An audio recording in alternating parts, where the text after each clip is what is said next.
বিশ্ব পরিবেশ দিবস উপলক্ষে বারাবণী থানার উদ্যোগে আয়োজিত হলো সাফাই অভিযান।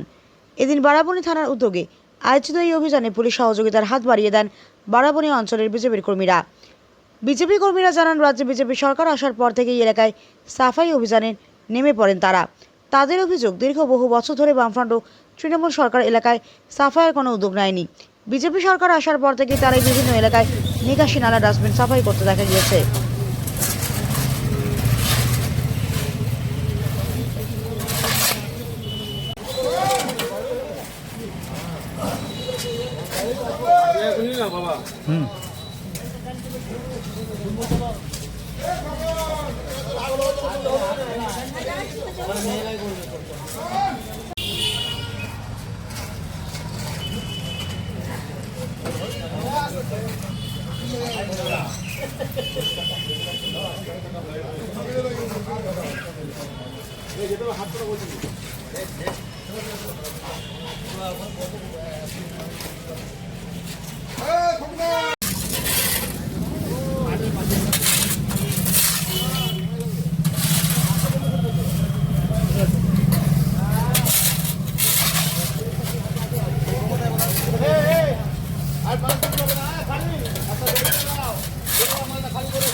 কাজ করে